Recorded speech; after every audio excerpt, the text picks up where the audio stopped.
একজন জেলের একটা ছোট্ট পুত্র ছিল।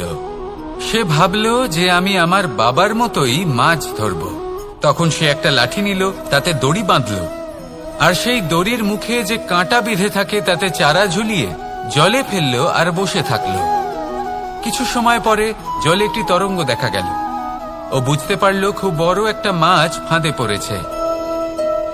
ও বল প্রয়োগ করলো, সেটা টানার চেষ্টা করলো। মাছও বল প্রয়োগ করলো, আর শেষে যেটা হলো সেই দড়ি ছিঁড়ে গেল আর মাছ বেঁচে পালিয়ে গেল। দেখুন, ও অনেক চেষ্টা করলো কিন্তু অসফল হলো। কখনো অধিক বল প্রয়োগ করলো, আবার কখনো কম বল, কিন্তু কিছুতেই সফল হলো না। ও পঞ্চমবার প্রচেষ্টা করলো। না বেশি বল প্রয়োগ করলো না কম, ততটাই বল প্রয়োগ করলো যতটা পর্যাপ্ত। ঠিক ততটাই বল, যতটা বল সেই মাছ প্রয়োগ করলো।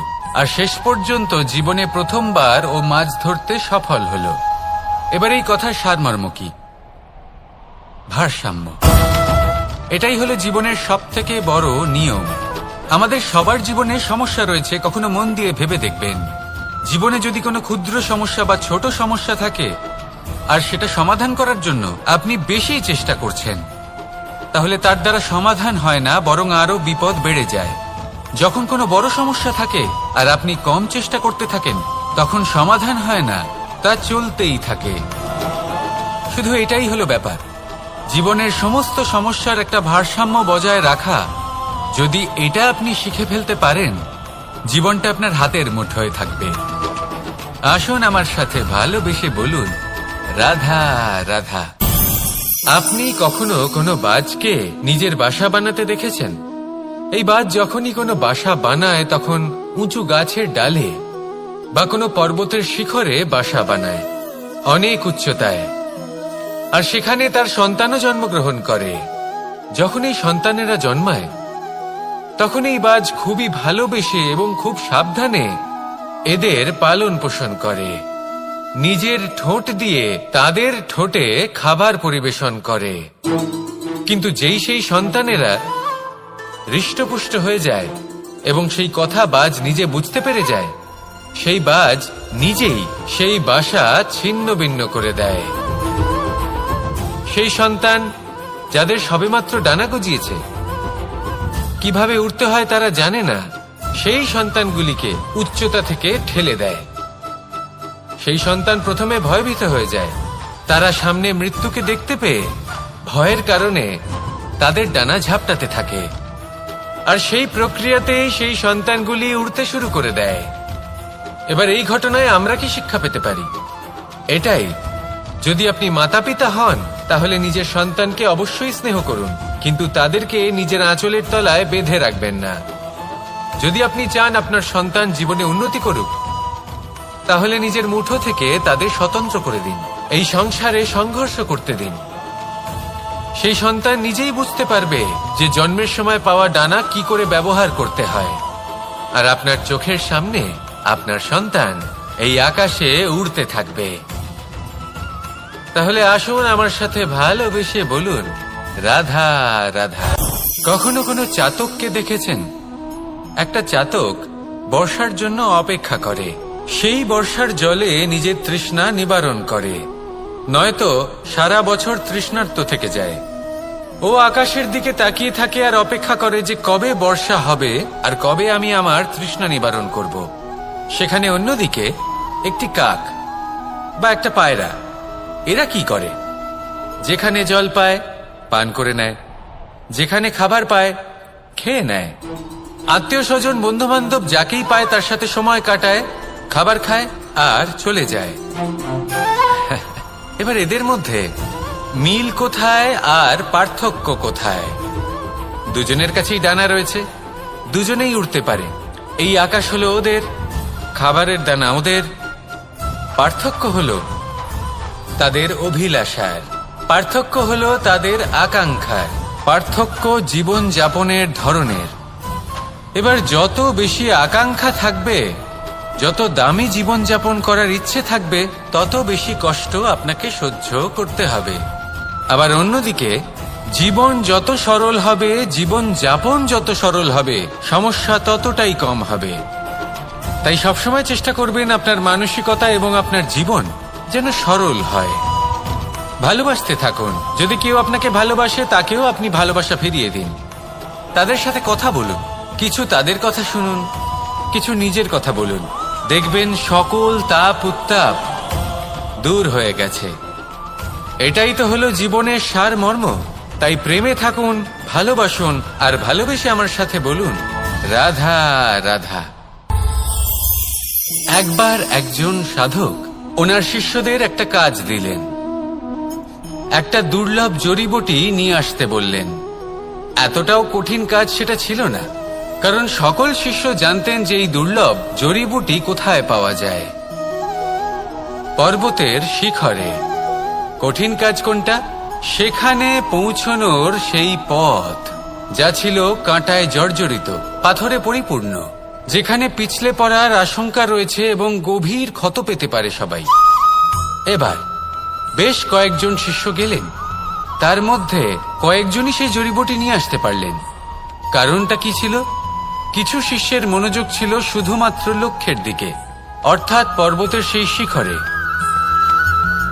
কিছু শিষ্যের মনোযোগ ছিল পথের এই সংকটগুলির ওপর। কিছুজন নিজের সমস্ত মনোযোগ, সমস্ত শক্তি কেন্দ্রীভূত করলেন শুধুমাত্র লক্ষ্যের দিকে। বাকিরা মনোনিবেশ করলেন এই সংকটের থেকে নিজেকে বাঁচাতে। কিন্তু যাদের মনোযোগ শুধু লক্ষ্যের দিকে ছিল, শুধু তারাই জড়িবুটি নিয়ে আসতে পারলেন। কারণ কি ছিল? একটা সহজ ব্যাপার যা আমাদের বুঝতে হবে। আমরা যদি লক্ষ্যে পৌঁছতে চাই, তাহলে বিপদের সম্মুখীন তো আমাদের হতেই হবে, আর কোনো বিকল্প নেই। যন্ত্রণাও হবে, পায়ে কাঁটাও হয়তো ফুটতে পারে, হয়তো পড়েও যেতে পারেন, হয়তো রক্তপাতও হতে পারে। কিন্তু তার সাথেই সাফল্য অর্জনের যে আনন্দ, সেটাও পাওয়া যায়। সেই জন্য নিজের মনোযোগ সবসময় লক্ষ্যের দিকে রাখুন, পথের সেই বিপদগুলির দিকে নয়। সত্যি কথা বলতে এই বিপদ, এটা কিছুক্ষণের, আজ আছে কাল নাও থাকতে পারে। কিন্তু যদি লক্ষ্যকে প্রাপ্ত করতে পারেন, তাহলে তার আনন্দ আপনার সাথে সারা জীবন রয়ে যাবে। তাহলে লক্ষ্য প্রাপ্ত করুন আর আমার সাথে ভালোবেসে বলুন রাধা রাধা। আমরা কখন উচিত কাজ করি, কখন অনুচিত কাজ করি, কখন পুণ্য করি আর কখন পাপ করি, কখন ন্যায়ের পথে চলি আবার কখন অন্যায়ের পথে চলি, তা দুজন ব্যক্তি বুঝতে পারেন, পরমাত্মা আর অন্তরাত্মা। এবার প্রত্যেক মুহূর্তে কি হয় পরমাত্মা সবই জানেন, তার কাছে কিছুই গোপন নয়। কিন্তু প্রত্যেক মুহূর্তে আপনার কি করা উচিত সেটা উনি এসে আপনাকে বলতে পারবেন না। সেই জন্য আমাদের ভেতরে অন্তরাত্মা আছে, আমাদেরই চেতনার একটি অংশ। একবার চোখ বুঝে দেখুন, অন্তরাত্মার মধ্যে নিমজ্জিত হয়ে ভাবুন আর বোঝার চেষ্টা করুন। এই অন্তরাত্মা সবসময় আপনাকে শুভ কাজ করার জন্য প্রেরিত করেন আর অশুভ কাজ করা থেকে বিরত করেন। এই অন্তরাত্মার কথা মানতে থাকুন, পরমাত্মা সবসময় আপনার কাছেই পাবেন। আসুন আর আমার সাথে ভালোবেসে বলুন রাধা রাধা। মানুষের জীবনে দুই ধরনের আবেগ থাকে যা চিরকাল তার সাথে বসবাস করে। প্রথম স্বপ্ন, দ্বিতীয় অজুহাত। মানুষ হাজার হাজার স্বপ্ন দেখতে পারে, আমাকে এই কাজ করতে হবে, আমাকে ওখানে ঘুরতে যেতে হবে, আমার জীবনে এই অসম্ভব কাজ বাস্তবায়িত করে দেখাতে হবে, আদি ইত্যাদি। এবার ঠিক যেমন স্বপ্ন দেখেন, সেইভাবে অজুহাতও খুঁজে নিয়ে আসেন। আমি এই স্বপ্ন পূরণ করতে পারলাম না, কারণ আমাকে কেউ সাহায্যই করল না, কারণ আমি দুর্বল হয়ে পড়েছিলাম, কারণ আমার কাছে সময়ই ছিল না, আদি ইত্যাদি। এবার সাফল্য এবং অসফলতার মাঝখানে এই ধরনের সংঘর্ষ হতে থাকে।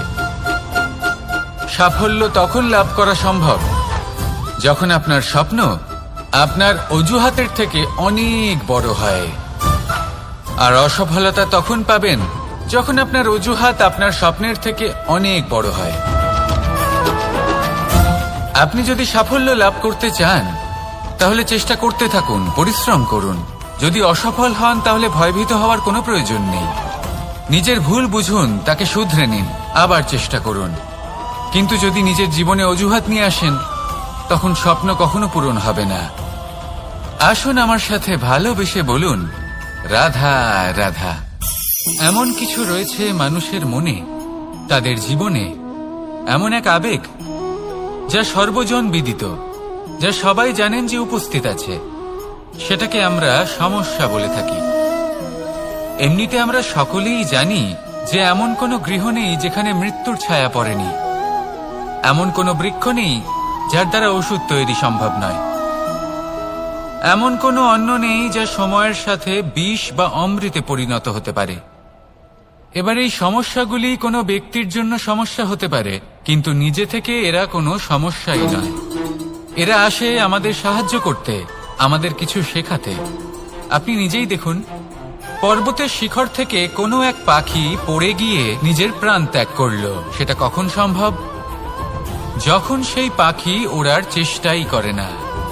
তখন যখন কোনো ব্যক্তি জলে পড়ে যান এবং ডুবে গিয়ে নিজের প্রাণ হারান, এর সম্ভাবনা কখন বেশি থাকে? যখন সেই ব্যক্তি সাঁতার কাটার চেষ্টাই করেন না। তখন এই সমস্যা প্রত্যেকের জীবনে থাকবেই, কিন্তু এটা মনে রাখা প্রয়োজনীয় যে কোনো সমস্যা পরিস্থিতির কারণে সমস্যা হয়ে ওঠে না। এই পরিস্থিতি যখন আমাদের সামনে আসে, আমাদের তা কঠিন মনে হয়, আমরা নতমস্তক হয়ে পড়ি, ভয়ভীত হয়ে পড়ি, তার সম্মুখীন হতে পারি না। তখন তা সমস্যার রূপ নেয়। দৃঢ় হয়ে দাঁড়িয়ে থাকুন সাহসের সাথে, এই পরিস্থিতিগুলির সম্মুখীন হন। দেখবেন সমস্যা কখন সাফল্যে পরিণত হবে আপনি জানতেই পারবেন না। আসুন আমার সাথে ভালোবেসে বলুন, রাধা রাধা। সময় যা সবকিছুকে সমান করে দিতে পারে, যা সব থেকে বেশি শক্তিশালী, সব থেকে বড় সম্পত্তি, সব থেকে বড় শিক্ষক এবং সব থেকে বড় সুযোগ। এই সময় যখন ভালো যায় তখন তা আপনাকে আমিত্বে মত্ত করে তোলে, অহংকারে নিমজ্জিত করে দেয়। আর যখন খারাপ হয় তখন দুঃখের সাগরে নিজের প্রতি ঘৃণাবোধে নিমজ্জিত করে। তাই এই সময় যা এত শক্তিশালী এক সম্পত্তি, এত মহান একটি ধন, তাকে এমনি এমনি নষ্ট হতে দেবেন না। এই সময়ের সাথে কি করবেন, কিভাবে করবেন তা ভাবতে গিয়ে এবং করতে গিয়ে সময় নষ্ট করবেন না। যদি আপনি এই সময় নষ্ট করেন, তাহলে সময়ও নিশ্চিত করবে যে আপনার সাথে কি করা উচিত। তাই সময়ের সদ্ব্যবহার করুন আর আমার সাথে ভালোবেসে বলুন, রাধা রাধা। আমরা সকলে শক্তি অনুভব করতে চাই।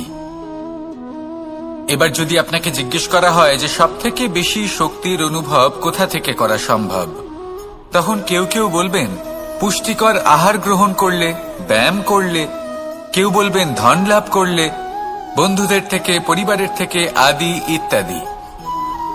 এইভাবে আপনি শক্তির অনুভব অবশ্যই করতে পারেন, কিন্তু সবথেকে বেশি শক্তির অনুভব যদি আপনি করতে চান তাহলে তা পাবেন শুধু একতার দ্বারা, সংগঠনের দ্বারা।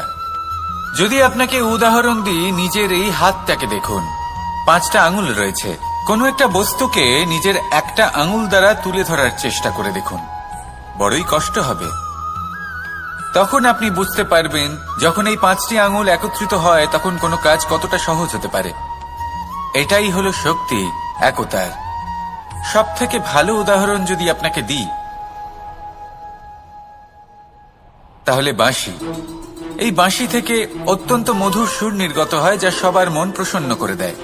এই কথা সত্যি, কিন্তু এই বাঁশি আমি একটা বা দুটো আঙুল দিয়ে বাজাতে পারবো না। আমাকে প্রত্যেকটা আঙুল ব্যবহার করতেই হবে, তবেই এর থেকে মধুর সুর নির্গত হবে যা সকলকে প্রসন্ন করবে, ঠিক কিনা? ঠিক এইভাবেই যদি আপনি চান যে আপনার জীবনরূপী বাঁশি থেকেও মধুর সুর নির্গত হোক বা সবার মনকে প্রসন্ন করে তুলুক, তাহলে আপনাকেও জীবনে একতা নিয়ে আসতেই হবে। আপনি একাও কর্ম করতে পারেন, পথ চলতেও পারেন, সামনেও এগোতে পারেন, সাফল্যও লাভ করতে পারেন। কিন্তু যখন সকলে একসাথে এগোবেন, সেই পথে চলবেন, সেই কর্মই করবেন, তখন লক্ষ্যে অবশ্যই পৌঁছবেন, সাফল্য অবশ্যই লাভ করবেন। কিন্তু সেই সাফল্য এবং তার আনন্দর সংমিশ্রণটাই একটু অন্যরকম হবে। তাই জীবনে ঐক্যবদ্ধ হন, একসাথে মিলে এগোতে থাকুন আর আমার সাথে ভালোবেসে বলুন, রাধা রাধা। জীবনে দুই ধরনের আবেগ রয়েছে যার কোনো মূল্য নেই। আমার কথার অর্থ এটা নয় যে এদের কোনো গুরুত্ব নেই, গুরুত্ব যথেষ্টই রয়েছে, শুধু এদের জন্য আপনাকে কোনো মূল্য দিতে হয় না। প্রথম আবেগ হল আনন্দ, প্রসন্নতা। এটা আপনি যে কোনো জায়গায় খুঁজে পেতে পারেন যদি আপনি খুঁজে পেতে চান। আপনি কোনো পুষ্পের সৌন্দর্য দেখে প্রসন্ন হতে পারেন। বায়ুর কারণে যখন একটি বৃক্ষ শিহরিত হয় সেটা দেখে আপনি প্রসন্ন হতে পারেন। একটা ছোট্ট শিশুর কলরব শুনেও আপনি প্রসন্ন হতে পারেন। একটা ক্রন্দনরত বালককে হাসিয়ে আপনি প্রসন্ন হতে পারেন। সবকিছু আপনার উপর নির্ভরশীল। সেখানে আরেকটি আবেগ হল দুশ্চিন্তা। মানুষ বড়ই দুশ্চিন্তা করতে থাকে। আজ আমি এই কাজ করেছি, সেই বিষয়ে চিন্তা। আজ আমি এই কাজ করতে পারিনি, সেই বিষয়ে চিন্তা। কাল আমাকে এই কাজ করতে হবে, সেই নিয়ে চিন্তা। আমি কি সেই কাজটা করতে পারবো, সেই বিষয়ে দুশ্চিন্তা। চিন্তা সর্বত্র রয়েছে, যার জন্য মূল্য দিতে হয় না। যত চান আপনি একত্রিত করতে পারেন। একটা গুরুত্বপূর্ণ কথা মনে রাখবেন, প্রসন্নতা জীবনের একটা নতুন সূত্রপাত। সেখানে দুশ্চিন্তা হলো জীবনের চিতার সমান। এবার এই দুটি আবেগ হলো মূল্যহীন, দুটোই আপনার সামনে আছে। কোনটা চয়ন করবেন আপনি, দুশ্চিন্তা নাকি প্রসন্নতা? সিদ্ধান্ত আপনারই। আসুন আর আমার সাথে ভালোবেসে বলুন, রাধা রাধা। ধন, সম্পত্তি, এগুলো আসলে কি? এগুলো শুধু সেই মূল্য যার দ্বারা আমরা কোনো কিছু অর্জন করতে পারি। এবার এই ধনের দ্বারা এই সংসারে অনেক কিছু লাভ করা সম্ভব, কিন্তু সেই সবকিছুই শুধুমাত্র ভৌতিক বস্তুই হবে, ভৌতিক সামগ্রী, ভৌতিক সুবিধা। অর্থাৎ আপনার কাছে যতই ধন থাকুক, তা আপনাকে শান্তির ঘুম এনে দিতে পারবে না, আপনাকে জীবনের বাস্তব সুখের অনুভূতি লাভ করাতে পারবে না। কারণ এগুলো ভৌতিক ধন, এ ভৌতিক বস্তুই অর্জন করাতে সক্ষম। বাস্তবিক ধন কি? যদি এই প্রশ্ন আপনার মনে আসে, তাহলে তার উত্তর আমি আপনাকে দেব একটা উদাহরণের মাধ্যমে। কখনো আপনি শুনে থাকবেন যে একজন পিতা আজীবন অনিষ্ট করেন, অনর্থ করেন, খারাপ কাজ করেন শুধু ধন অর্জনের জন্য। তিনি ভাবেন যে আমি ধন অর্জন করব আর নিজের সন্তানকে একটা উজ্জ্বল ভবিষ্যৎ প্রদান করব, একটা সুখ স্বাচ্ছন্দ্যময় জীবন দান করব। এবার সন্তান যখন জন্ম লাভ করে, তখন সে ভাগ্যের জোরে সেই ধন ভোগ করে। যেরকম সে পায় সেরকমই তার ব্যবহার সে করে। কখনো আপনি এটাও দেখে থাকবেন যে সেই সন্তান সমস্ত ধন নষ্ট করে ফেলে, আর সেই পিতা যিনি সমস্ত ধন সঞ্চয় করেছেন, যিনি সেই ধনের প্রভু, আজ সেই ধনের প্রহরী হয়ে রয়েছেন। এবার এরকম কেন হয়? এরকম তখনই হয় যখন সেই পিতা বুঝতেই পারেন না যে তার জীবনের আসল ধন কি। সেই আসল ধন তার সন্তানকে সে দিতেই পারে না। যদি পিতা তার সন্তানকে কর্মের জ্ঞান দিতে পারেন, উচিত কোনটা অনুচিত কোনটা সেই শিক্ষা দিতে পারেন, সংস্কারের প্রকৃত শিক্ষা দিতে পারেন, তবে সেটা ধনের থেকে অনেক বেশি গুরুত্বপূর্ণ। এটাই হলো জীবনের বাস্তব ধন। আপনি সেই কথা তো অবশ্যই শুনে থাকবেন, কুসন্তান হলে ধন সঞ্চয় করে কি হবে, সুসন্তান হলে ধন সঞ্চয় করে কি হবে। সন্তান যদি কুপুত্র হয় তাহলে সব নষ্ট করে ফেলবে, আর সন্তান যদি সুপুত্র হয় তাহলে ধন থাকুক না থাকুক, সে নিজেই কর্মের পথে অগ্রসর হয়ে ধন অর্জন করবে আর নিজের জন্য এক উজ্জ্বল ভবিষ্যৎ গড়ে তুলবে। তাই সন্তানকে সম্পদ দেওয়ার আগে কর্মের জ্ঞান দান করুন, সুশিক্ষা দিন, কারণ এটাই হলো জীবনের প্রকৃত ধন।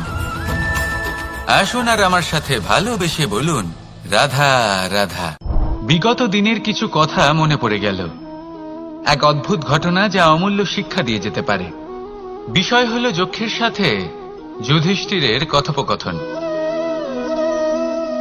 একবার যক্ষ যুধিষ্ঠিরকে জিজ্ঞেস করলেন, ওনাকে বললেন যে আমার কিছু প্রশ্নের উত্তর যদি আপনি দিতে পারেন, তাহলে আমি আপনার বাকি ভ্রাতাগণকে আবার জীবিত করে তুলব।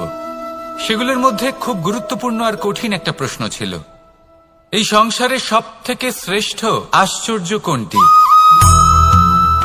এই প্রশ্ন আমি আপনাকে জিজ্ঞেস করছি। এবার কেউ বলবেন স্বর্ণ দ্বারা নির্মিত লঙ্কা, এটি হলো সংসারের সব থেকে বড় আশ্চর্য। কেউ বলবেন বরফে ঢাকা সেই পর্বত যা আকাশ স্পর্শ করে। কেউ বলবেন সেই সমুদ্র যার গভীরতা মাপা অসম্ভব ব্যাপার। কেউ বলবেন সেই বায়ু যা আমরা দেখতে পাই না, কিন্তু তা আমাদের জীবন দান করে। সংসারের সব থেকে বড় আশ্চর্য কি, সেই প্রশ্নের উত্তর যুধিষ্ঠির দিয়েছিলেন, আর তা ছিল শ্রেষ্ঠ উত্তর এবং উচিত। উনি বলেছিলেন যে সংসারে প্রতিদিন কোনো ব্যক্তি জন্ম লাভ করেন আর কোনো ব্যক্তি মৃত্যুও লাভ করেন। চেষ্টা করুন যাতে আপনি যে কাজ করছেন তার দ্বারা যেন অন্যের মঙ্গল হয়। এই প্রচেষ্টাই আপনার জীবনকে প্রসন্নতা আর প্রেম দ্বারা ভরিয়ে তুলবে। এই মন সুপ্রসন্ন হয়ে বলবে, রাধা রাধা রাধা রাধা। আপনারা হয়তো ভাবছেন কি আশ্চর্য ব্যাপার, প্রত্যেকবার আমি কথা শেষ হওয়ার পরে রাধা রাধা বলি। এইবার আমি আগেই বলে দিলাম। কারণটা কি? কারণ হলো অত্যন্ত বিশেষ। প্রত্যেকবার কথা সমাপ্ত হবার পরে আপনাদের সবার মধ্যে ভালোবাসা বিতরণ করতে চাই, তাই রাধা রাধা বলি। কিন্তু এইবার এই নতুন এবং বিশেষ সূত্রপাতে প্রথমে প্রেম বিতরণ করা অত্যন্ত আবশ্যক। এবার একটা বিষয় আছে যা জানেন হয়তো সকলেই, কিন্তু বুঝতে খুব কম জন পারেন। এই প্রেম, এই আনন্দ, এই সকল কিছুর সূত্রপাত হয় নিঃস্বার্থ আবেগের দ্বারা। ঠিক যেমন একজন মাতাকেই দেখে নিন। যখনই একজন মাতা সন্তানকে জন্ম দেন, তখন এই সংসার ভুলে যায় যে তার জন্য এটা একটা নতুন জন্ম। কারণ একজন নারী তখন একজন মাতৃরূপে নতুন ভাবে জন্ম নেন। একজন নারী স্ত্রী ও গৃহবধূ রূপে কিছু অধিকার লাভ করে থাকেন, কিন্তু তিনি যখন মা হয়ে যান তখন তিনি শুধুই দান করতে শেখেন। নিজের সন্তানের জন্য কত কিছুই না করেন, তাকে বাৎসল্যের সাগরে ভাসিয়ে নিয়ে যান। এই সংসারে রাজকুমার জন্ম নিতেই পারেন, তাকে রাম এবং লক্ষণ কিন্তু মায়েরাই বানিয়ে তোলেন। একজন গোয়ালা জন্ম নেয়, তাকে দ্বারকাধীশ একজন মাই বানিয়ে তোলেন। পিতা হলেন সেই পর্বত যার একটা অংশ হলো তার সন্তান, কিন্তু মা হলেন সেই শিল্পী যিনি একটা পাথরকে খোদাই করে এমন এক মূর্তি গড়ে তোলেন যাকে সকলে পূজনীয় মনে করেন। তাহলে স্মরণ করুন সেই সকল মুহূর্ত যেগুলি আপনি নিজের মাতার সাথে অতিবাহিত করেছেন। অনুভব করতে পারবেন যে কিভাবে এক মুহূর্তেই এই মন প্রফুল্ল হয়ে ওঠে। এবার এর কারণ কি? এর কারণ হলো এই জীবনের আসল দ্বারই হলো মমতা।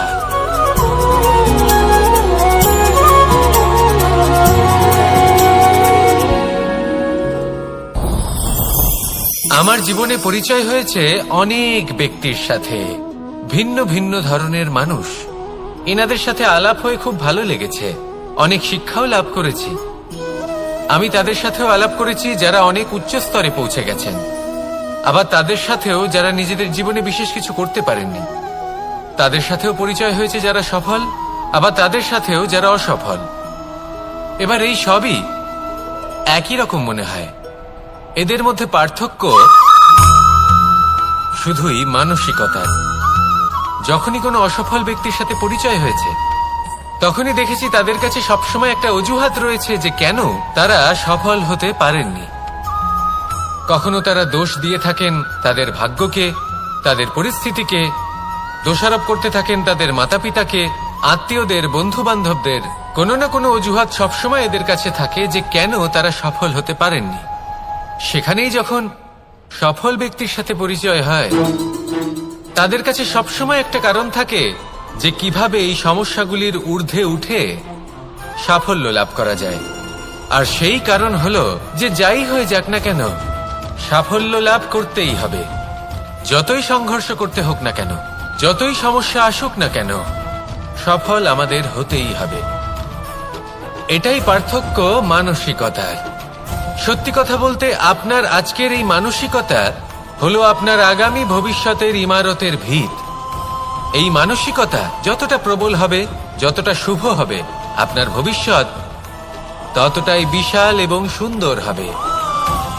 তাহলে সমস্যার উপর নয়, সাফল্যের উপর মনোযোগ কেন্দ্রীভূত করুন, জীবনে এগোতে থাকুন, আর আমার সাথে ভালোবেসে বলুন, রাধা রাধা।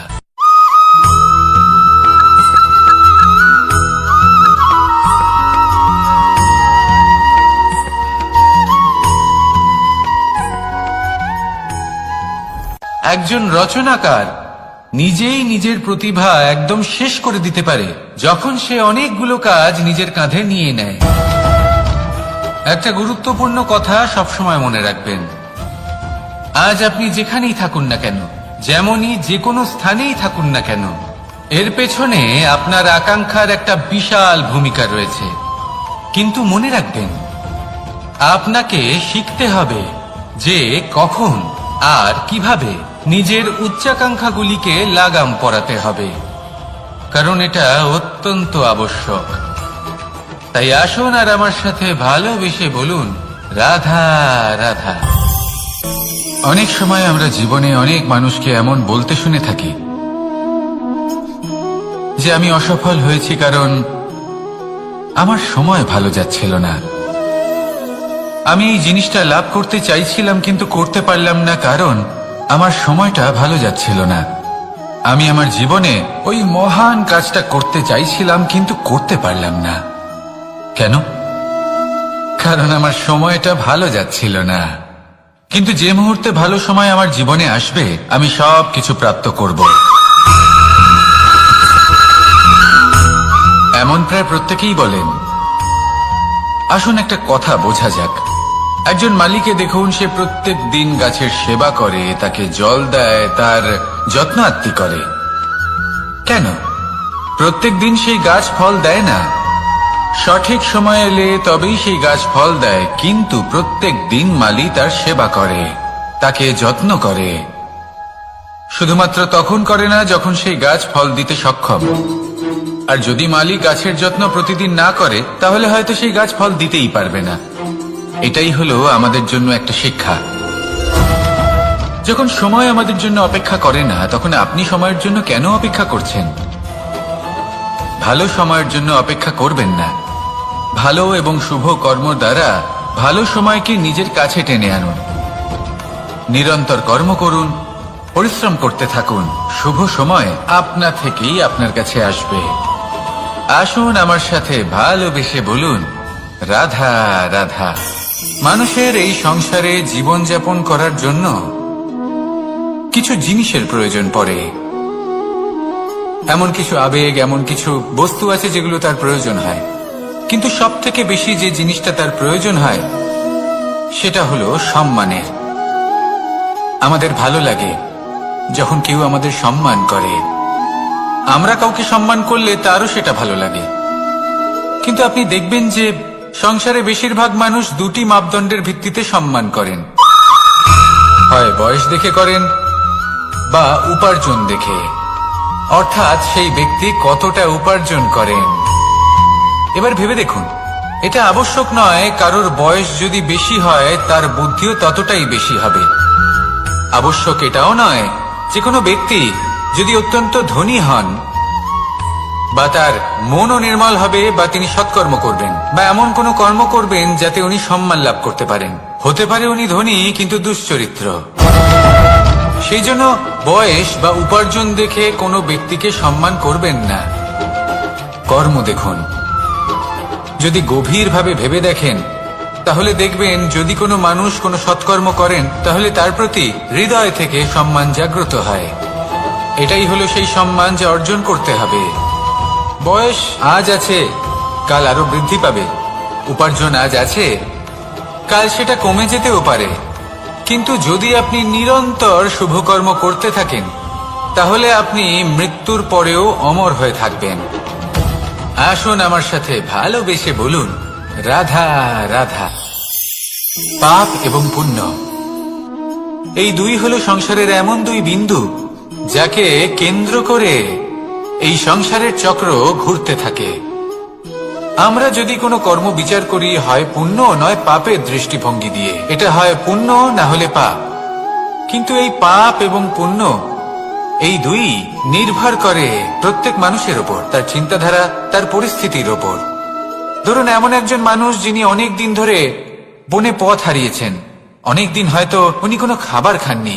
এবার এমন পরিস্থিতি চলে এসছে যে এবার যদি উনি খাবার না খান তাহলে হয়তো জীবিতই থাকবেন না। আর এমন অবস্থায় ওনার সামনে যদি কোনো প্রাণী আসে তাহলে তাকে শিকার করা, এটা কিন্তু তার কাছে পাপ নয়, এটা তো জীবিত থাকার একমাত্র উপায়। এটা তার কাছে পুণ্য সম। আর যদি আমি এমন একজন ব্যক্তির কথা বলি যিনি সরল, যিনি একটি সুখী, শান্ত, সুরক্ষিত জীবনযাপন করছেন, তার কাছে কিন্তু এটা পাপ। এইরকমই এই সংসারে ভিন্ন ভিন্ন পরিভাষা আছে পাপ এবং পুণ্যের। তার মধ্যে যদি আমি আপনাকে একটি সরল পরিভাষা দিই, সেটা হলো জীবনে যখনই কোনো কর্ম করবেন সেটা নিয়ে একটু ভেবে দেখুন যে এই যে কাজটা আমি করছি তার ফলে এই যে অন্য মানুষেরা আছেন এই সংসারে, তারা কি দুঃখ পাবেন? যদি তারা দুঃখ পান তাহলে সেটা পাপ। যদি আপনি এমন কোনো কর্ম করেন যার ফলে অন্যরা প্রসন্নতা লাভ করেন, তাদের মুখে হাসি ফুটে ওঠে, যদি তারা প্রেরিত হন, জীবনে সামনে এগোতে পারেন, তাদের বিকাশ হয়, তাহলে এটা হলো পুণ্য। তাই জীবনে সবসময় পুণ্য করতে থাকুন আর আমার সাথে ভালোবেসে বলুন রাধা রাধা। বনস্পতি ফলনের জন্য আমাদের কিসের প্রয়োজন পড়ে?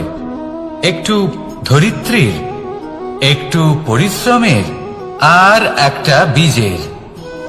এবার যদি মানুষের কথা বলি তাহলে এখানে ধরিত্রী হলো মানুষের এই জীবন, যেখানে মানুষ নিজের ইচ্ছের ফল ফুল ফলন করতে চায়। পরিশ্রম হলো আমাদের কর্ম, আর বীজ হলো আমাদের নির্বাচন। আমাদের বেছে নিতে হবে যে আমরা কি বপন করব, আম নাকি ফণি মনসা। এর মধ্যে আমরা কি পেতে চাই? রসালো ফলের ফলন চাই নাকি কাঁটার ফলন চাই, তা আমাদের উপর নির্ভরশীল।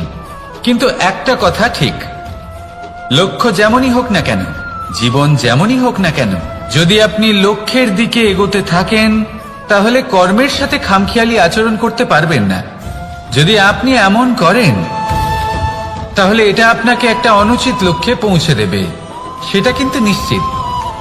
সবসময় এটা মনে রাখবেন, কর্মের সাথে খামখেয়ালি হবেন অর্থাৎ কর্মফলও আপনার সাথে খামখেয়ালি হবে। তাহলে নিষ্ঠার সাথে কর্ম করতে থাকুন আর নিজের লক্ষ্যকে প্রাপ্ত করুন। আর আমার সাথে ভালোবেসে বলুন রাধা রাধা। অগ্নি চতুর্থ তত্ত্ব, সব থেকে বেশি গুরুত্বপূর্ণ কিন্তু তার থেকেও বেশি ভয়াবহ। কখনো অগ্নিকে নিয়ন্ত্রিত রূপে উনুনে জ্বলতে দেখেছেন? এই অগ্নি আমাদের খাবার বানাতে সাহায্য করে, যা আমাদের শক্তি প্রদান করে। কিন্তু এই অগ্নি যখন বিচলিত হয়ে, অনিয়ন্ত্রিত হয়ে কোন বনের আগুন হয়ে ওঠে, তখন মহা বিনাশ ঘটে যায়। আপনারই অন্তরের ঊর্জা হলো এই অগ্নি। এটা আপনার শক্তিও, আপনার ক্রোধ। একে ব্যবহার কিভাবে করবেন তা আপনারই হাতে। যদি কোনো ব্যক্তি নিজের অন্তরের এই ঊর্জাকে ব্যবহার করেন শক্তির রূপে, তাহলে সে বিকাশ ঘটাতে পারে, নির্মাণ ঘটাতে পারে। কিন্তু যদি কোনো ব্যক্তি তার অন্তরের ঊর্জাকে বিধ্বংসী অস্ত্র বানিয়ে ফেলেন, তাহলে নিশ্চিত রূপে মহা বিনাশ ঘটতে পারে, যাতে বিনাশ তারও অবশ্যই হবে। অনেক বছর পূর্বে এমনই এক আগুনের দ্বারা এই সুন্দর পৃথিবীর নির্মাণ হয়েছিল। আর অনেক বছর পূর্বে এমন এক আগুনেই সমস্ত জীব এবং সংসার বিলুপ্ত হয়ে গেছিল। এবার আপনি আপনার অন্তরের ঊর্জা দ্বারা বিনাশ ঘটাতে চান নাকি নির্মাণ ঘটাতে চান, সেই সিদ্ধান্ত আপনারই। আসুন আমার সাথে ভালোবেসে বলুন রাধা রাধা। কখনো কখনো এমন হয় আমরা আমাদের বাড়ির উঠোনে বীজ বপন করি আর তা বিকশিত হয় একটা সুন্দর বৃক্ষে। তার শাখাগুলি প্রতিবেশীর বাড়ি পর্যন্ত পৌঁছয়। ফলের বর্ষণ প্রতিবেশীর বাড়িতেও হয়ে থাকে। আর আমরা ভাবি গাছ আমরা উৎপন্ন করব আর ফল খাবেন আপনারা। এই কেমন কথা হলো? আপনাকে এই কথা বুঝতে হবে যে এসব হলো ভৌতিক বস্তু, সাংসারিক বস্তু। কখনো নিজের বাড়ির বাগানে ভালোবাসার গাছ বপন করে দেখুন। তার শাখাও প্রতিবেশীর বাড়ি পর্যন্ত পৌঁছবে, ফলের বর্ষণ সেখানেও হবে। কিন্তু সেই ফল চাইতে আপনাকে যেতে হবে না, সেই ফল দ্বিগুণ মাত্রায় আবার আপনার কাছেই ফিরে আসবে। তাই নিজের বাড়িতে আর নিজের মনে ভালোবাসার গাছ উৎপন্ন করুন। এই জীবন প্রসন্ন হয়ে বলবে, রাধা রাধা। অ দিয়ে অন্ত, আ দিয়ে আরম্ভ, এই দুইয়েরই রাশি সমান। যদি আপনি মন দিয়ে দেখেন তবে দেখবেন এদের সম্পর্ক খুবই নিবিড়। কিভাবে? যখন কোনো কিছু শুরু হয় এটা নিশ্চিত হয়ে যায় যে তা সমাপ্তও হবে।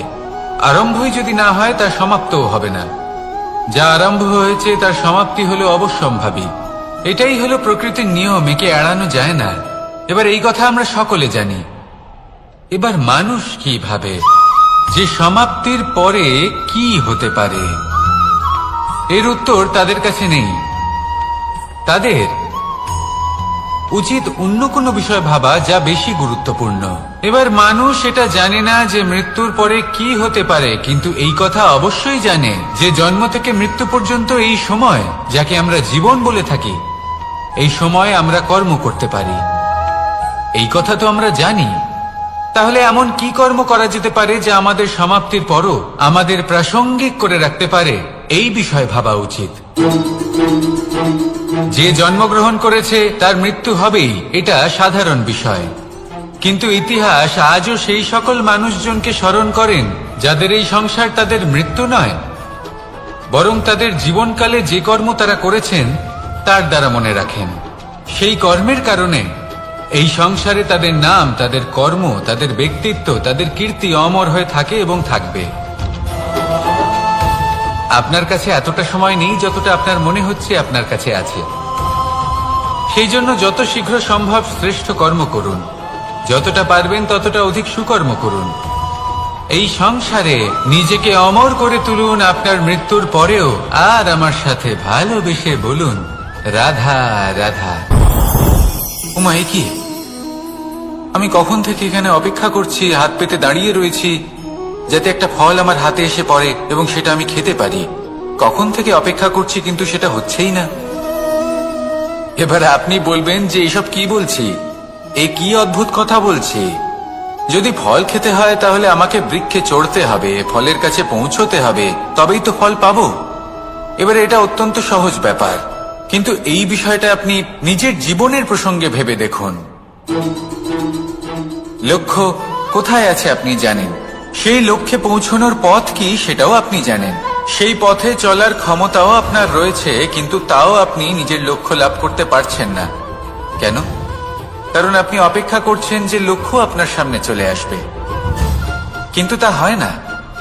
লক্ষ্য সে যাই হোক না কেন, ধন হোক, প্রেম হোক, কোনো সম্মান হোক বা মোক্ষ হোক, যদি আপনি তার দিকে অগ্রসর না হন তাহলে ফল প্রাপ্তি অসম্ভব ব্যাপার, তা কোনোদিনই হবে না। সেই জন্য আপনার চোখের সামনে আপনি যদি নিজের লক্ষ্যকে দেখতে পান তাহলে উঠুন এবং সেই দিকে অগ্রসর হতে শুরু করুন। নিজের অন্তরের সকল অশুভ গুণ দূর করুন, অলসতা ত্যাগ করুন, অজ্ঞানতা ত্যাগ করে দিন এবং চলতে থাকুন। অবশ্যই মনোবাঞ্ছিত ফল লাভ করতে পারবেন। মনে রাখবেন, চলতে থাকলে তবেই লক্ষ্য প্রাপ্তি হবে। অপেক্ষার দ্বারা শুধুমাত্র মৃত্যু লাভ হবে। আসুন আমার সাথে ভালোবেসে বলুন, রাধা রাধা। পাখি কখন জন্ম নেয়, কখন উড়তে শেখে, কখন বাসা বানাতে শেখে, কখন নিজের মৃত্যু লাভ করে, এসব আমাদের মধ্যে কেউ জানি না। কিন্তু পাখি একটা কথা খুব ভালো করে জানে, যে এই সংসারেও যা কিছুই করুক না কেন, এই সংসারে ওকে নিয়ে কিচ্ছু যায় আসে না। এবার আমরা কি করি? কোনো কাজ করার আগে আমরা এটা ভাবি যে এই সংসার যদি আমাকে দেখে ফেলে তাহলে কে জানে এই সংসার কি ভাববে, আমার প্রতিচ্ছবি কেমন তৈরি হবে কে জানে, কে জানে কি হবে আদি ইত্যাদি। এই সব ভাবনায় আমরা মগ্ন হয়ে যাই, কিছুটা এমন ভাবে মগ্ন হই যে বর্তমানের কর্মের এই জীবনের যাত্রাপথে সেই সময়ের আনন্দ উপভোগ করতে ভুলে যাই। এবার দেখুন একটা পাখি কি করে, ওর কর্ম হলো গান গেয়ে চলা।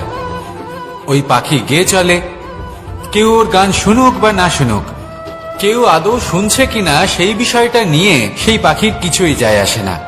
সেই পাখি নিজের কর্ম করতে থাকে। হয়তো সেই জন্যই আপনি কখনো কোনো পাখিকে কাঁদতে দেখবেন না। এরকমই আপনাকে নিজেকে গড়ে তুলতে হবে। প্রথমে নিজেকে জিজ্ঞেস করুন, এই যে কর্ম আমি করতে চলেছি সেটা কি উচিত? যদি আপনার মনে হয় সেটা উচিত তাহলে সেটা প্রমাণ করুন। এটা ভাববেন না যে এই সংসার কি ভাববে। আসুন আর আমার সাথে ভালোবেসে বলুন রাধা। বনের মধ্যে যদি আপনি কোনো বিষাক্ত সাপ দেখেন তাহলে কি করবেন? আপনি তখনই তার থেকে দূরে পালাতে চেষ্টা করবেন। আর এটা কেন করবেন? নিজের রক্ষার্থে। এই কথা আমি নয় মেনে নিলাম, কিন্তু নিজের জীবনে এটা করেন না কেন? আপনি যেখানেই যান, যে স্থানেই যান না কেন, প্রত্যেক সময় প্রত্যেক মুহূর্তে এমন বিষাক্ত সাপ আপনি অবশ্যই খুঁজে পাবেন। আর সেই সাপ নয় যাদের আপনি বনে খুঁজে পাবেন, এরা হলো সেই সাপ যা আপনাকে পাপ করতে বাধ্য করবে। আপনার অন্তরের বাসনা, ক্রোধ, অহংকার, লোভ, ঈর্ষা এদের বৃদ্ধি ঘটাবে। দেখুন, বনের এই সাপ আপনাকে একবার ছেড়ে দিতেও পারে, ছোবল নাও মারতে পারে, কিন্তু এই যে পাপরূপী সাপ আছে তা অবশ্যই ছোবল মারবে। কর্ম যদি করেন তাহলে অবশ্যই ফল পাবেন। সেই জন্য যখনই কোথাও যাবেন, যদি এমন কাউকে দেখেন, যদি এমন কিছু দেখেন যে আপনাকে পাপ করতে বাধ্য করছে, তাহলে সেই মুহূর্তে সেখান থেকে পালিয়ে যান। যেমন বনের সাপ দেখে আপনি পালাতে থাকেন। সৎকর্মের রক্ষা অত্যন্ত আবশ্যক। আসুন আর আমার সাথে ভালোবেসে বলুন রাধা রাধা। যদি কোনো সিংহ বানরের মতো গাছে চড়তে চেষ্টা করে তাহলে কি হবে? একটা মাছ যদি মাটিতে হাঁটতে চেষ্টা করে তাহলে কি হবে? তারা বিফলই হবে। কিন্তু এরকম কেন হয়? তার কারণ হলো প্রকৃতির রচনা কিছুটা এরকম। এখানে প্রত্যেকটি ব্যক্তিকে, প্রত্যেকটি প্রাণীকে আলাদা আলাদা গুণের অধিকারী করা হয়েছে এবং সকলকে একটা সীমাও প্রদান করা হয়েছে। এবার এই যে বৃক্ষ, পশু, পাখি, এদের মধ্যে সেই ক্ষমতাই নেই যে এরা নিজেদের যাচাই করতে পারবে, নিজেদের সীমাগুলো বুঝতে পারবে, নিজেদের সদ্গুণগুলো চিনতে পারবে। এরা সেটা করতে পারবে না। কিন্তু মানুষ তো আলাদা। মানুষের কাছে সেই বিশেষ শক্তি আছে যে তারা পূর্ণরূপে নিজেদের যাচাই করতে পারবে, নিজেকে পূর্ণরূপে বুঝতে পারবে, নিজের দোষ, নিজের অপগুণ, নিজের সদ্গুণ, নিজেদের সীমাগুলো তারা বুঝতে পারবে। আর এটা অত্যন্ত গুরুত্বপূর্ণ। কথায় আছে যে যদি সাফল্য লাভ করতে হয় তাহলে নিজেকে যাচাই করে নিতে হবে।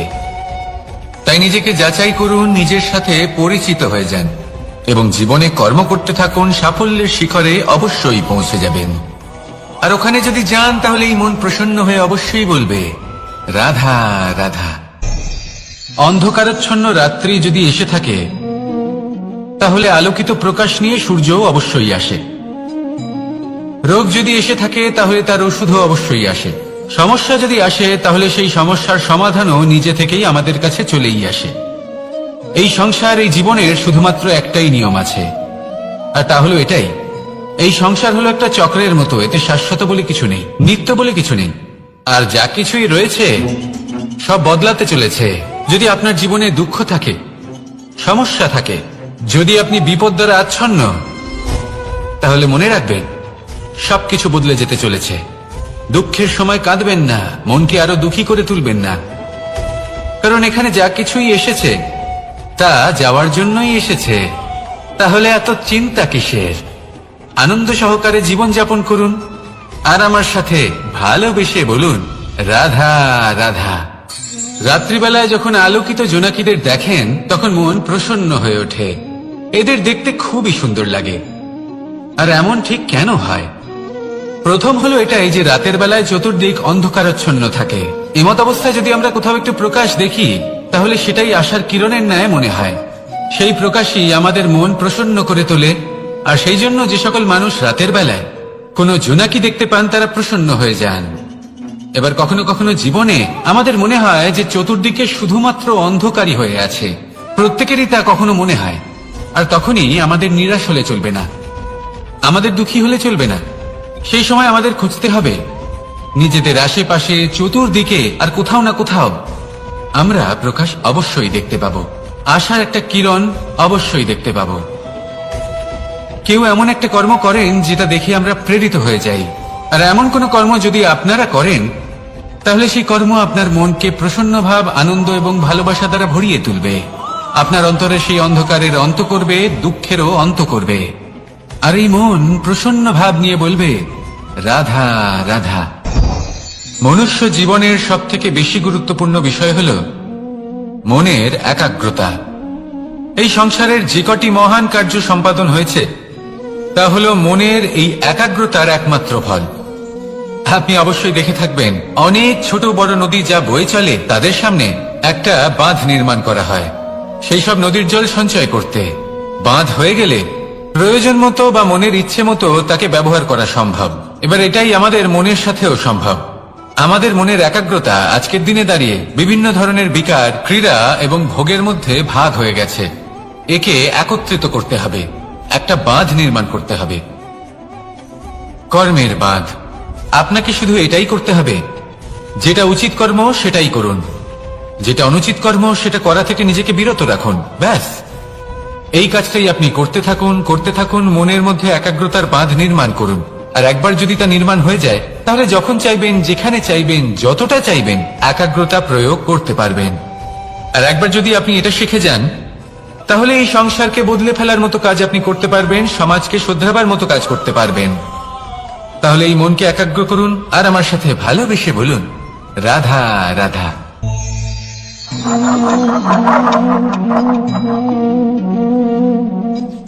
কোন ব্যক্তিকে নিশ্চয়ই দেখেছেন যিনি নিজে কাঠ কাটার এই কাজে নিপুণ এবং অভিজ্ঞ। এবার আপনারা দেখবেন যে তার মনোযোগ সমস্ত কাঠের ওপর থাকে না, তার মনোযোগ থাকে শুধুমাত্র একটা কাঠের ছোট্ট একটি অংশের ওপর, যেখান থেকে তার টুকরো করা হচ্ছে। কিন্তু সেটা উনি কেন করেন? যদি এটা উনি না করেন, তাহলে সেই কাঠ সঠিক পদ্ধতি এবং তাড়াতাড়ি কাটা যাবে না। জীবনেও তাই হয়ে থাকে। আপনি হয়তো কোনো লক্ষ্য স্থির করেছেন বা পথ নির্বাচন করেছেন বা কাজ স্থির করেছেন যেটা আপনি করেই ছাড়বেন। তাহলে নিজের সম্পূর্ণ মনোযোগ শুধুমাত্র তার উপর কেন্দ্রীভূত করুন। যদি আপনার মন এদিক ওদিক তাকাতে থাকে, অস্থির হয়ে পড়ে, বিচলিত হয়ে পড়ে, যদি তা হয়ে থাকে, তাহলে আপনি অবশ্যই অসফল হবেন। তাই কর্মঠ থাকুন, নিরন্তর কর্ম করতে থাকুন এবং পূর্ণ মনোযোগ দিয়ে নিজের কাজ করুন। নিজের পথে অগ্রসর হন বা নিজের লক্ষ্য প্রাপ্ত করতে চেষ্টা করুন। তারপর দেখুন কি হয়, কিভাবে উচিত পথে এবং তীব্র গতিতে আপনার লক্ষ্য আপনার কাছেই পৌঁছে যায়। আর আপনার এই মন প্রসন্ন হয়ে বলে, রাধা রাধা। কখনো কোনো নদীকে দেখেছেন? একই আকার, একই স্থান, শুধু প্রবাহিত হতে থাকে। এর মধ্যে কখনো কোনো অপদ্রব্য ফেলে দেখুন, দেখবেন সেটা বেশিক্ষণ সেখানে থাকে না। সেটা নদীর সাথে বইতে থাকে আর বয়ে যেতে যেতে সাগরে সমাহিত হয়ে যায়, আর শেষ পর্যন্ত সাগর সেটাকে তটে ফেলে দেয়। কিছুটা এমন হওয়া উচিত আমাদের বিচারধারাও। এক স্থানে তা স্থগিত হওয়া উচিত নয়, এটা সবসময় প্রবাহমান হওয়া উচিত। তবেই আমাদের চেতনা, আমাদের মূল্যবোধ এবং আমাদের স্মৃতি, এই তিনটি শ্রেষ্ঠ থাকবে। আর এটাই হলো পুকুর এবং নদীর মধ্যে পার্থক্য। নদীতে জল সবসময় বয়ে চলে, সেই জন্য পবিত্র থাকে, শুদ্ধ থাকে এবং পরিষ্কার থাকে। আর সেখানে এই পুকুরের তলদেশে সব জমা হতে থাকে, আর সেই জন্য তা অপবিত্র হয়ে যায়। তাই সবসময় এই বিচারধারা প্রবাহমান রাখুন। যদি মনে কোনো ভাবনা চলে আসে, সেখানেই থেকে যায় এবং বিদ্যে থাকে, তাহলে তা বের করে দিন, তাকেও বয়ে যেতে দিন, এবং তার যা উত্তর হবে তা সময়ের সাথে আপনার সামনেই চলে আসবে। শুধুই নদীর মতো প্রবাহমান হন আর আমার সাথে ভালোবেসে বলুন, রাধা রাধা। এই সংসারে সাফল্য লাভ করার জন্য জ্ঞানের প্রয়োজন হয়, পরিশ্রমের প্রয়োজন হয়, দৃঢ় নিষ্ঠার প্রয়োজন হয়, নিরন্তর চেষ্টা করা প্রয়োজনীয়। কিন্তু আরো কিছু আছে যা অত্যন্ত প্রয়োজনীয় এবং গুরুত্বপূর্ণ। তা হলো ভালো বন্ধু। তাদের থাকা অত্যন্ত প্রয়োজনীয়। যদি ভালো বন্ধু থাকে, তাহলে সময় এলে তারা ঢাল হয়ে আপনাকে সুরক্ষা করবেন। সময় এলে অস্ত্রের মতো শত্রুকে সংহারও করবেন। যদি তিনি জ্ঞানী হন, তাদের মধ্যে সদ্গুণ থাকে, তাহলে এই সব গুণ আপনার মধ্যেও প্রবেশ করবে। তাহলে সাফল্যের জন্য ভালো বন্ধু পাওয়া অত্যন্ত প্রয়োজনীয়। কিন্তু শুধু বন্ধু কেন, ভালো শত্রুও থাকা প্রয়োজনীয়। এবার আপনি ভাববেন এ আমি কি বললাম? যদি আপনার জীবনেও ভালো অর্থাৎ শক্তিশালী শত্রু থাকে, তাহলে আপনিও শক্তিশালী হতে থাকবেন। এই শত্রু আপনাকে প্রেরিত করবে আরো বেশি শক্তিশালী হয়ে ওঠার। কখনো কোনো হরিণকে দেখুন, তীব্র গতিতে দৌড়তে থাকে। কেন তীব্র গতিতে দৌড়ে? এই কারণে নয় যে কোথাও তার জন্য মধুর ঘাস অপেক্ষা করে রয়েছে, না, সে এই কারণে তীব্র গতিতে দৌড়য় কারণ সেটা না করলে তার পেছনে একটি সিংহ আছে যে ওকে নিজের ভোজন করে ফেলবে। তাই জীবনে বিপদ, সংকট এই সবকিছুও হলো অত্যন্ত গুরুত্বপূর্ণ। তার সম্মুখীন হতে শিখুন আর আমার সাথে ভালোবেসে বলুন, রাধা রাধা। আমরা সবাই ফল খাই, কিন্তু আমাদের সেই ফলই প্রিয় হয় যে পরিপক্ক হয়ে ওঠে, যেটা নম্র হয়, আর যে ফল অনেক বেশি মিষ্টি আর সুস্বাদু হয়ে থাকে, যাদের রঙে বাহার দেখা যায়। সেইভাবে জীবনে আমরা নানান মানুষের সাথে পরিচিত হই, কিন্তু সেই মানুষই আমাদের মন ছুঁয়ে যায় যারা বিনম্র স্বভাবের, যাদের বাণী খুব মধুর, যাদের অন্তরে আত্মবিশ্বাসের একটা তেজ, একটা রং দেখা যায়। এবার এমন ব্যক্তি আমরা কি করে হব? ঠিক সেইভাবেই যেমন একটা ফল রোদ, বর্ষা, শীত, বায়ু এই সকল সংকটময় পরিস্থিতির সম্মুখীন হয়ে পরিপক্ক হয়ে ওঠে, সেইভাবেই মানুষ সংকটময় পরিস্থিতির সম্মুখীন হয়ে পরিপক্ক হয়ে ওঠেন। যদি এই সংকটের সম্মুখীন হন তাহলে অভিজ্ঞ হবেন, আর এই অভিজ্ঞতাই শিক্ষা দিয়ে যাবে।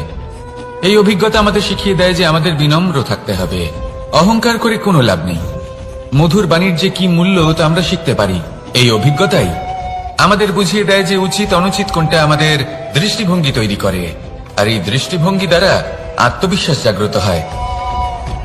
সেই জন্য জীবনে কখনো বিপদ থেকে দূরে পালাবেন না, সেগুলোর সম্মুখীন হন, অভিজ্ঞতা লাভ করুন, তার থেকে শিক্ষা লাভ করুন, এইভাবেই পরিপক্ক হবেন। আসুন আমার সাথে ভালোবেসে বলুন, রাধা রাধা। ধন সঞ্চয় করা সম্ভব, আর সেই জন্য ধন সব থেকে বেশি মূল্যবান সম্পত্তি নয়। এবার আপনি বলবেন এ আমি কি বলছি? এই ধন খুব মূল্যবান, আমরা সকলে অর্জন করতে ব্যস্ত। সেটা এই কারণে কারণ আপনারা জানেন না এই সংসারের সব থেকে বেশি মূল্যবান সম্পত্তি কি। এ হলো সেই সম্পত্তি যা কখনো সঞ্চয় করা সম্ভব নয়। আপনার কাছে যতই ধন থাকুক তা দিয়ে আপনি স্বাস্থ্য লাভ করতে পারেন, বাড়ি কিনতে পারেন, আদি ইত্যাদি, কিন্তু আপনি যতই ধনী হন না কেন, ফেলে আসা দিনের একটা মুহূর্ত আপনি লাভ করতে পারবেন না। এই একটা মুহূর্ত, এই সময়, এটাই হলো সংসারের সব থেকে মূল্যবান সম্পত্তি। একবার চলে গেলে তা কখনোই ফিরে আসে না। আর এই মুহূর্ত যতই চলে যাক না কেন, আমরা স্মৃতির মাধ্যমে সেগুলি যাপন করতে পারি, তার আনন্দ উপভোগ করতে পারি, আর যার সাথে আমরা সময় অতিবাহিত করেছি তার স্মৃতিতে আমরা চিরকাল জীবিত থাকতে পারি। সেই জন্য সময় সব থেকে মূল্যবান সম্পত্তি, তাকে এইভাবে নষ্ট করবেন না। প্রত্যেকটা মুহূর্ত উপভোগ করুন, আনন্দ করুন, আর ভালোবেসে বলুন, রাধা রাধা। কনক, কি সুন্দর একটা শব্দ। এর অনেকগুলো রূপ রয়েছে, অনেকগুলো অর্থও রয়েছে। প্রথম অর্থ হলো স্বর্ণ, অর্থাৎ সম্পত্তি। দ্বিতীয় অর্থ ধুতুরা, অর্থাৎ গাছের ছোট একটা বীজ যা কিনা অত্যন্ত শক্তিশালী হয়। যদি বেশি মাত্রায় এর প্রয়োগ করা হয় তাহলে এটা বিষময় হয়ে উঠতে পারে। এই হলো সেই ধুতুরা যার প্রয়োগ মহাদেবের পুজোতে করা হয়। এবার প্রশ্ন হলো এটাই যে এই স্বর্ণ এবং এই ধুতুরার মধ্যে মিল কি রয়েছে? মিল হলো এটাই যে এই দুটোই মানুষকে মত্ত করে তোলে। ধুতুরা মানুষকে তখন মত্ত করে যখন তাকে সেবন করা হয়, কিন্তু স্বর্ণ, ধন, সম্পত্তি, মানুষ সেটা যতটাই অর্জন করে নেয় সেটাই যথেষ্ট। এই স্বর্ণ মানুষের ভাবনা চিন্তা করার ক্ষমতাকে বশ করে ফেলে। মানুষ সম্পত্তির লোভে মত্ত হয়ে ওঠে, কারণ যে যত চমৎকারী, যতটা অমূল্য হয় তাকে সামলানো কিন্তু ততটাই কঠিন, তাই না? তাই মনে রাখবেন, ধন, স্বর্ণ, সম্পত্তি এগুলো ধুতুরার থেকেও অনেক বেশি বিষাক্ত হতে পারে। তাই এর উপর আত্মসংযমের একটা কবচ পরিয়ে রাখবেন এবং বিবেকের শক্তির সাথে এগুলো প্রয়োগ করুন, তবেই কল্যাণ হবে। আসুন আমার সাথে ভালোবেসে বলুন, রাধা রাধা। আমার কাছে যশোদা মা যেমন, আমার কাছে দেবকী মা যেমন, আমার কাছে ঠিক তেমনই হলেন গোমাতা। এবার ভেবে দেখার বিষয় হলো এটা যে এই সংসারে অসংখ্য প্রাণী আছে, একজন গাইকে একজন মায়ের মর্যাদা কেন দেওয়া হয়? তাহলে এর অনেকগুলো কারণ আছে। এই গাই অর্থাৎ গোমাতা, এনারা হলেন অত্যন্ত শান্ত, শান্তিপ্রিয়, কখনো কারোর কোনো ক্ষতি করতেই পারেন না। গোমাতা যে দুধ নিজের বাছুরকে পান করান সেই দুধই আমাদেরও দেন। সেই দুধ পান করে আমরা শক্তি লাভ করি। এই দুধ থেকে আমরা মাখন, ঘি, পায়েস এইসব সুস্বাদু খাবার লাভ করি। গোমাতার গোবর আমাদের জ্বালানি হিসেবে সাহায্য করে, যার ফলে খুব কম সংখ্যক কাঠ ব্যবহার করা যায় এবং বেশিরভাগ জঙ্গল সুরক্ষিত থাকে। গোমাতার গোমূত্র সেটাও আমাদের কাছে লাভজনক। এর দ্বারা আমরা অনেক রোগ থেকে মুক্তি লাভ করতে পারি। গোমাতা যখন একটি বাছুরকে জন্ম দেন তখন সেই বড় হয়ে আমাদের ক্ষেত কর্ষণ করে। সেই জন্য গাইকেও জীবনে মায়ের মর্যাদা দেবেন। যতটা সম্ভব তাকে সেবা করুন এবং ভালোবেসে তাকে পালন করুন। এই মন নিজে থেকেই প্রসন্ন হয়ে বলবে রাধা রাধা। মধু কারই না পছন্দ বলুন তো? অত্যন্ত সুস্বাদু হয় এই মধু, মিষ্টি খেতে হয় এবং তা শক্তিও প্রদান করে। এবং প্রত্যেকটি মিষ্টি পদার্থের মতোই এতেও খুব তাড়াতাড়ি পিঁপড়ে ধরে যায়। অন্যদিকে যদি নুনকে দেখি তাহলে বছরের পর বছর রাখলেও এতে পিঁপড়ে ধরে না। এবার যদি কথা বলি বন্ধুত্বের, তাহলে বন্ধুত্ব নুনের মতো হওয়া উচিত, মধুর মতো নয়। যারা সামনে এলে শুধুমাত্র মধুর মধুর কথা বলবে, পরে এতে পিঁপড়ে ধরে যাবে, এটা নুনের মতো হওয়া উচিত। প্রকৃত বন্ধু হলো সে যে সময় এলে পরে আপনার সামনে আপনার প্রকৃত সত্য তুলে ধরবে, তা সে যতই কঠিন হোক না কেন। আপনার দোষ, আপনার অপগুণ, আপনার খামতি আপনাকে বলতে পারবে, যাতে আপনি সেগুলো শুনে মেনে নিয়ে তারপর নিজেকে শুধরোতে পারেন। এটাই হলো প্রকৃত বন্ধুত্ব। কখনো নিজের জীবনের আশেপাশে মন দিয়ে দেখবেন, অনেক সময় এমন মানুষ থাকেন, অনেক বন্ধু থাকেন, যাদের দেখে আমাদের মনে হয় যে এনারা খুব কঠোর, এনাদের কথা খুব কটু। কিন্তু বেশিরভাগ এমন মানুষের মনটা যদি বুঝতে পারেন তাহলে দেখবেন তাতে কোনো মালিন্য নেই, এনাদের মন অত্যন্ত পবিত্র হয়। যদি আপনার জীবনেও এমন কোনো ব্যক্তি থেকে থাকে, এমন বন্ধু থাকে, তাহলে তাদের আগলে রাখুন আর আমার সাথে ভালোবেসে বলুন রাধা রাধা। যতক্ষণ আমরা এই সংসারে জীবিত ততক্ষণ আমাদের সাথে সবকিছু থাকে, আমাদের ধন, সুখ স্বাচ্ছন্দ্য, আমাদের মিত্রগণ, আমাদের পরিবার, এই সমাজ, এই সবকিছু আমাদের সাথে থাকে। যেদিন আমরা এই সংসারকে ত্যাগ করব, এদের মধ্যে কেউ আমাদের সাথে যাবে না, না ধন, না স্বাচ্ছন্দ্য, না সম্পত্তি। এই সকল মানুষ, এই সমাজ, এরা শুধুমাত্রই শ্মশান পর্যন্ত আমাদের সাথে থাকতে পারবেন। তারপরে যদি আমাদের সাথে কিছু যেতে পারে তাহলে তা শুধুই আমাদের ধর্ম। আর এই সংসারে আমরা নিজেদের যে সুনাম রেখে যাই সেটা সম্ভব শুধুমাত্র কর্মের দ্বারা। সেই জন্য সংসারে যতদিন পর্যন্ত জীবিত আছেন, যদি কিছু অর্জন করতে চান তাহলে ধর্ম অর্জন করুন, ধর্মের বিষয়ে স্পষ্টতা অর্জন করুন এবং কর্ম অর্জন করুন। এটাই হবে আপনার অতীত এবং এটাই হবে আপনার ভবিষ্যৎ, এবং এটাই সকলকে প্রেরণা প্রদান করবে। আসুন আমার সাথে ভালোবেসে বলুন রাধা রাধা। এই পরিবার হলো আমাদের জীবনের একটা অমূল্য সম্পদ, অমূল্য এক আশ্রয়, যা এই সংসারে হয়তো কোথাও আপনি পাবেন না। তাই একে আগলে রাখুন। পরিবার সেই গাছ। আসুন আমার সাথে ভালোবেসে বলুন সেই গাছ। আসুন আমার সাথে ভালোবেসে বলুন রাধা রাধা। অনেক সময় আমরা জীবনে অনেক মানুষকে এমন বলতে শুনে থাকি যে আমি অসফল হয়েছি কারণ আমার সময় ভালো যাচ্ছিল না, আমি এই জিনিসটা লাভ করতে চাইছিলাম কিন্তু করতে পারলাম না কারণ আমার সময়টা ভালো যাচ্ছিল না, আমি আমার জীবনে ওই মহান কাজটা করতে চাইছিলাম কিন্তু করতে পারলাম না। কেন? কারণ আমার সময়টা ভালো যাচ্ছিল না। কিন্তু যে মুহূর্তে ভালো সময় আমার জীবনে আসবে আমি সব কিছু প্রাপ্ত করব। এমন প্রায় প্রত্যেকেই বলেন, আসুন একটা কথা বোঝা যাক। একজন মালিকে দেখুন, সে প্রত্যেক দিন গাছের সেবা করে, তাকে জল দেয়, তার যত্ন আত্তি করে। কেন? প্রত্যেক দিন সেই গাছ ফল দেয় না। সঠিক সময় এলে তবেই সেই গাছ ফল দেয়, কিন্তু প্রত্যেক দিন মালি তার সেবা করে, তাকে যত্ন করে। শুধুমাত্র তখন করে না যখন সেই গাছ ফল দিতে সক্ষম। আর যদি মালি গাছের যত্ন প্রতিদিন না করে, তাহলে হয়তো সেই গাছ ফল দিতেই পারবে না।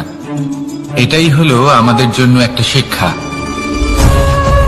যখন সময় আমাদের জন্য অপেক্ষা করে না, তখন আপনি সময়ের জন্য কেন অপেক্ষা করছেন? ভালো সময়ের জন্য অপেক্ষা করবেন না। ভালো এবং শুভ কর্ম দ্বারা ভালো সময়কে নিজের কাছে টেনে আনুন। নিরন্তর কর্ম করুন, পরিশ্রম করতে থাকুন।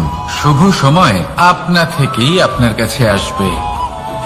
আসুন আমার সাথে ভালোবেসে বলুন, রাধা রাধা।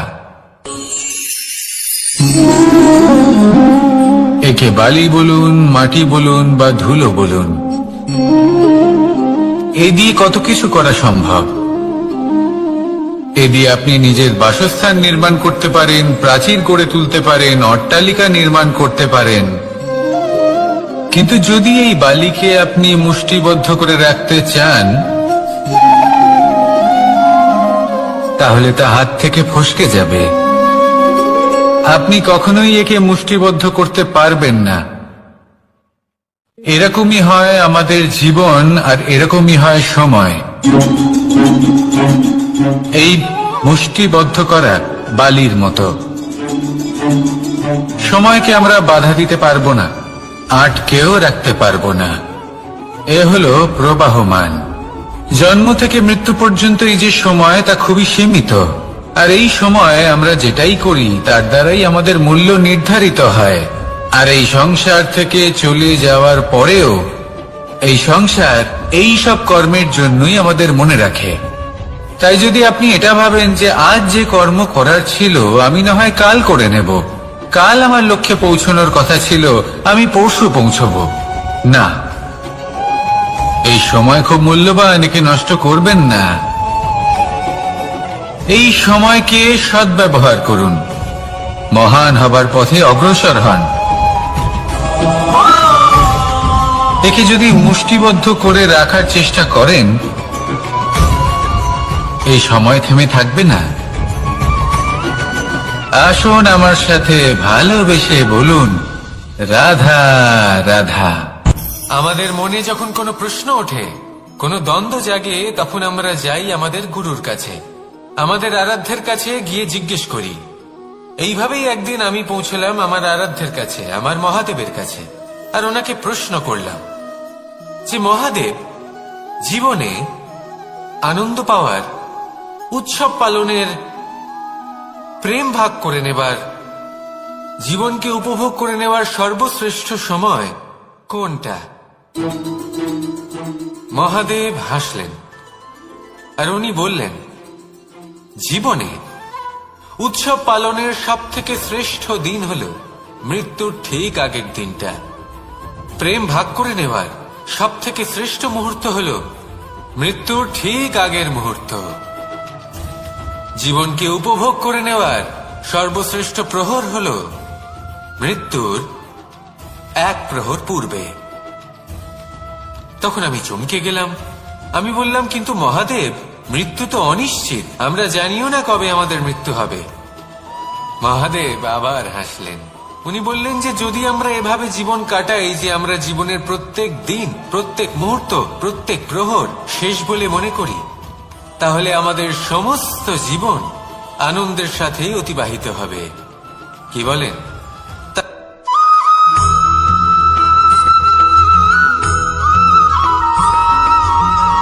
এই সংসারে কোনো বস্তু হোক বা ব্যক্তি হোক, তার একার গুরুত্ব কিন্তু খুব বেশি নয়।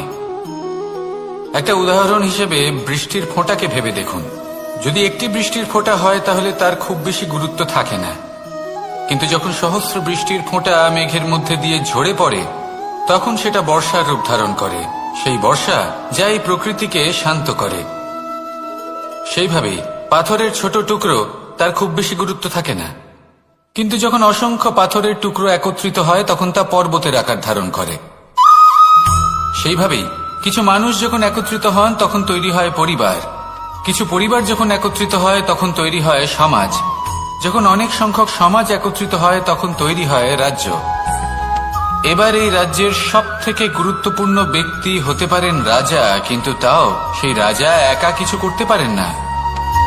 যুদ্ধ লড়ার সময় তারও নিজের সৈন্যদলকে প্রয়োজন পড়ে।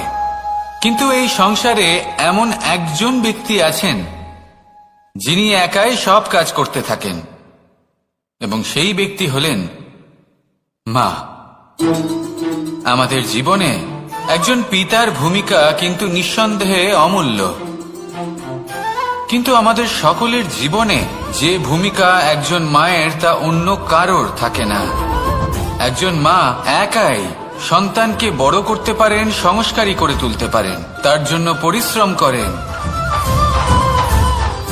আর এত কিছু কাজ করার পরেও তার কাজের জন্য তিনি প্রশংসা অবশ্য পান না।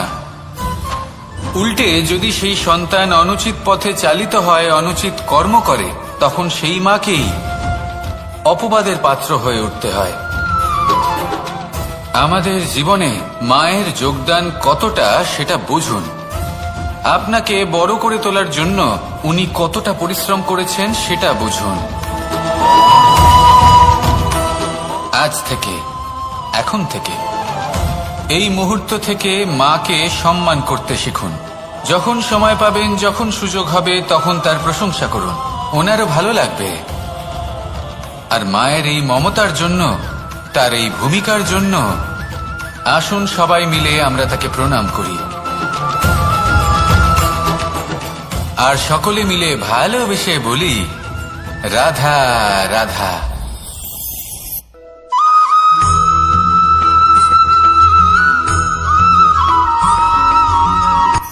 এই সংসারে সাফল্য লাভ করার জন্য জ্ঞানের প্রয়োজন হয়, পরিশ্রমের প্রয়োজন হয়, দৃঢ় নিষ্ঠার প্রয়োজন হয়, নিরন্তর চেষ্টা করা প্রয়োজনীয়। কিন্তু আরো কিছু আছে যা অত্যন্ত প্রয়োজনীয় এবং গুরুত্বপূর্ণ।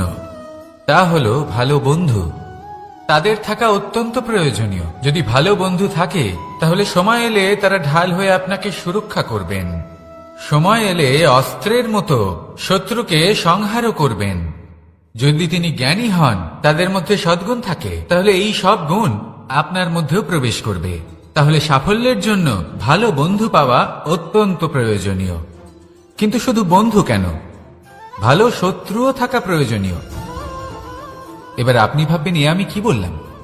যদি আপনার জীবনেও ভালো অর্থাৎ শক্তিশালী শত্রু থাকে, তাহলে আপনিও শক্তিশালী হতে থাকবেন। এই শত্রু আপনাকে প্রেরিত করবে আরো বেশি শক্তিশালী হয়ে ওঠার। কখনো কোনো হরিণকে দেখুন, তীব্র গতিতে দৌড়তে থাকে। কেন তীব্র গতিতে দৌড়য়? এই কারণে নয় যে কোথাও তার জন্য মধুর ঘাস অপেক্ষা করে রয়েছে, না। সে এই কারণে তীব্র গতিতে দৌড়য় কারণ সেটা না করলে তার পেছনে একটি সিংহ আছে যে ওকে নিজের ভোজন করে ফেলবে। তাই জীবনে বিপদ, সংকট, এই সবকিছুও হলো অত্যন্ত গুরুত্বপূর্ণ। তার সম্মুখীন হতে শিখুন আর আমার সাথে ভালোবেসে বলুন রাধা রাধা।